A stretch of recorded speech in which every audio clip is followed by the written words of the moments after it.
Abbiamo visto dunque le 3 fasi di lavorazione del terreno per la preparazione del letto di semina. La prima, quella più profonda, che si possono fare con diversi attrezzi, ma noi abbiamo individuato il decompattatore nel filmato precedente. Dopodiché siamo passati con una lavorazione superficiale, che è un erpice a dischi chiamato Morgan da qui Maremma. E dopo una giornata di area, però non è stata abbastanza, avremmo voluto ancora più area che asciugasse un pochino meglio, entriamo con l'attrezzo finale. Qui dietro a me vedete lavorare l'erpico a dischi, l'erpico rotante. L'erpico rotante è nato abbastanza recentemente. Prima si poteva usare la fresa, che però la fresa erano dei coltelli che giravano in senso con l'asse orizzontale e tendevano a produrre una suola, a pestare il terreno che il seme poi dopo trovava troppo duro per le sue radici. Questo invece muove sull'asse verticale dei denti, denti che si incastrano uno verso l'altro, fanno questa cosa qui. Richiede molta potenza di andare molto piano, questo è il limite vero di questo attrezzo, però prepara al meglio. Tutti quelli che fanno le orticole dove c'è di mezzo un trapianto, una pianta delicata eccetera, tipo pomodoro qui da noi, non possono fare a meno dell'erpico rotante. Per le semine delle foraggere primaverili a noi ci piace usare anche il Cultirapid, che vedrete in altre immagini, che è un attrezzo a traino dove la movimentazione degli organi meccanici che serve a tagliare le zolle per affinarle avviene attraverso la dinamica del trascinamento, mentre qui avviene attraverso la presa di forza, cioè per esempio l'8530, questo bel John Deere con i suoi 350 cavalli li mette un pochino sulle ruote per andare pianissimo, ma soprattutto attraverso il giunto cardanico della presa di forza li sposta tutti sull'attrezzo largo, in questo caso ben 6 metri, che deve mescolare, macinare, proprio si parla di 10-12 cm iniziali. Possiamo andare a vederli? Vedete qua che bella spianata? Vedete già l'occhio è appagato. Se poi andiamo vicino c'è sempre un pochino di zolletta, però questa con le piogge invernali poi si chiude tutto e siamo pronti anche per andare a falciare senza grossi problemi. Con altri attrezzi invece magari rimane una zolla più elevata e dopo bisogna passare con un rullo. Ecco, considerate che la seminatrice farà un ulteriore sminuzzamento finale e qui abbiamo il terreno qui sotto, vedete, il terreno va sotto, va a 1,5 centimetri circa, per dare un valore si dice 1,5 volte il seme, ma insomma in realtà poi bisogna vedere. Questo della profondità di seme è una leggenda che se ne può parlare veramente tanto. La profondità maggiore aiuta il seme a non asciugarsi troppo all'aria, ma se poi si forma una crosta rende più difficile l'uscita, quindi bisogna stare comunque su una semina abbastanza superficiale ma non troppo, 1,5 centimetri, 2. L'erpico rotante dietro a questo movimento di organi che rompono le zolle, le mescolano e spianano anche, c'è appoggiato su un rullo che determina anche la profondità di lavoro dei denti. Bene, questo rullo si chiama rullo compattatore, è quello che garantisce questa uniformità del terreno pronto a ricevere la semina.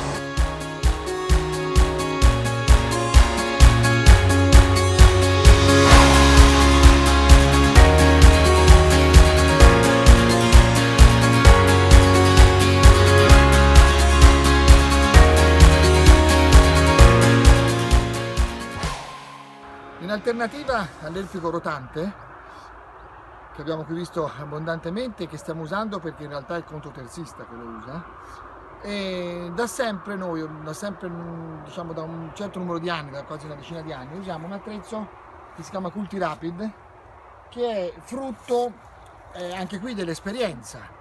C'erano altri modi di affinare il terreno prima della semina, con per esempio delle zappettine leggere, anche più piccole di queste qui, che vedete qua.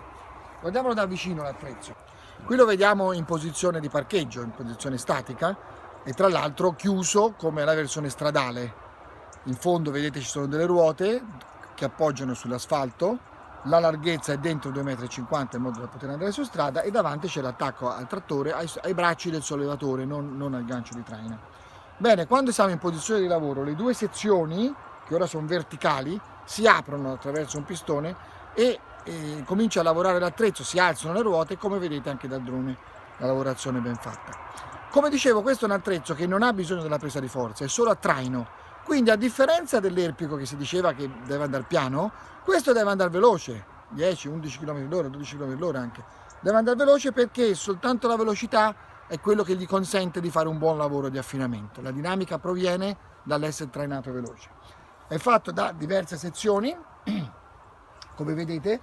C'è all'inizio una piccola ruspettina, chiamiamola, che serve per spianare la terra dove sono passate le ruote del trattore davanti, perché ricordiamoci sempre che stiamo parlando dell'ultima passata prima della semina, quindi si deve pestare meno possibile e il terreno deve rimanere più liscio possibile.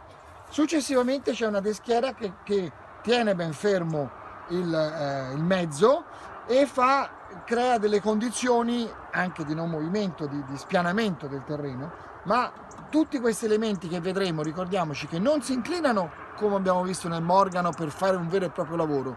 Qui il lavoro deve essere leggero, quindi il terreno lo si prende nella direzione longitudinale, non leggermente diagonale o trasversale come nel Morgano. Successivamente a questa prima dischiera ci sono due file due serie di denti, sono zappe piuttosto robuste. Queste zappe sono attaccate su una slitta che vedete divisa dal resto, con un pistone possono essere comandate più o meno fonde, quindi il primo disco dà il senso della profondità perché appoggia il terreno e decide quanto si vuole andare a fondo, ma quanto la zappa deve lavorare a fondo lo decide l'operatore. Se il terreno è bagnato, mi raccomando, zappe su, cerchiamo di non andare a tirare fuori del terreno bagnato. Se il terreno è asciutto ci possiamo permettere di andare un po' più fondo. A valle delle due file di zappe ci scende una dischiera, che questa è un po' un'invenzione moderna, una dischiera anche questa longitudinale, però che ha una piccola losanghetta, una sezione quadrata con come dei denti. Ecco, questi denti danno quel taglio della zolla molto frequente, vedete quanti tagli fanno, e che è quell'effetto dell'erpico rotante che incrociando i denti, come abbiamo detto, schiaccia la zolla e la riduce, no? Qui la riduzione avviene attraverso il passaggio stretto tra un dente e l'altro di questa dischiera. Infine un rullo compattatore, proprio perché il terreno sia da una parte è stato mosso finora, quindi si è areggiato, però poi dopo quando poggia il seme il terreno deve essere bello pieno, altrimenti il seme potrebbe cadere nell'aria e non fa niente. Il seme ha bisogno di essere coperto e un pochino pressato dalla macchina, ma quindi ha bisogno di un terreno che si può pressare. Questo serve per lasciare il terreno in quella maniera. Dopodiché ci sono delle zappette che puliscano questo rullo in caso di terreno bagnato, e poi le ruote queste quando si lavora sono tenute alte. Quindi abbiamo visto un attrezzo polivalente per la preparazione del letto di semina. Si può usarlo in condizioni anche particolari senza fare altre lavorazioni, proprio facendo una minima lavorazione essendoci queste zappe, però tendenzialmente lo usiamo solo per l'ultima fase prima del letto di semina. Non viene un lavoro perfetto come l'erpico rotante, ma ha un costo più basso e secondo me tratta meglio il terreno. In che senso per noi tratta meglio il terreno? Perché l'erpico rotante tende a essere così valido nella sua azione che riduce la terra fino a generare della polvere. La polvere nei nostri terreni, soprattutto per le semine primaverili, è pericolosa perché poi mura e dopo il seme, per esempio un gran turco, ha più fatica di nascere, un girasole per esempio. Invece questa macchina fa meno polvere, lascia una zolla un pochino più grossolana, che però è meglio ai fini della semina. Una volta che il seme è partito non ha più effetto di crosta.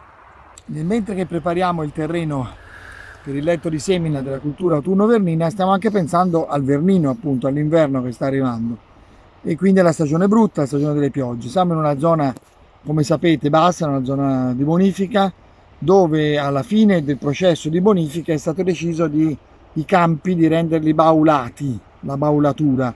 Questo ha permesso sì che di fronte a eventi meteorici di pioggia forte tipici dell'inverno, dell'autunno e dell'inverno, l'acqua trovi un miglior sgrondo verso le fosse, i capifossa, poi verso i fossi grandi fino all'idrovora, perché noi siamo sotto idrovora. Se le idrovore smettono di pompare quando vengono giorni e giorni di pioggia invernale, dopo un po' vediamo l'acqua che salire, un'alluvione rovescia di acqua che sale su.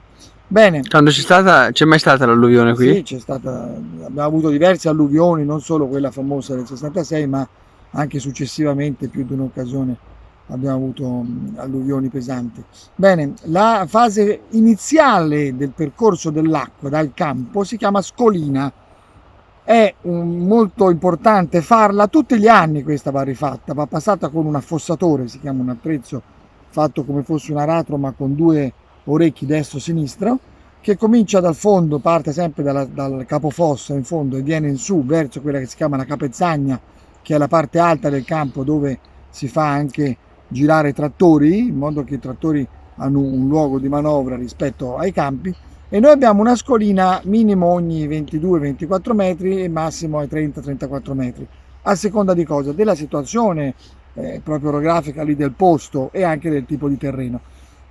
Ci sono esperienze anche qui Maremma di drenaggio, cioè di eliminare le scoline, spianare tutto attraverso, lasciando che l'acqua se ne vada attraverso l'immissione di dreni, che sono dei tubi bucherellati grossi di un certo diametro, posti molto vicini uno all'altro, tipo 6-7 metri. Ci sono state le prime esperienze molto negative, ora ce n'è qualcuna più positiva. La scolina funziona, certo non è un momento di perdita di area di semina, è un momento di nascita di infestanti, un luogo di nascita di infestanti, quindi si potesse fare a meno volentieri, però è anche la cosa più semplice e più economica per poter gestire questi campi d'inverno.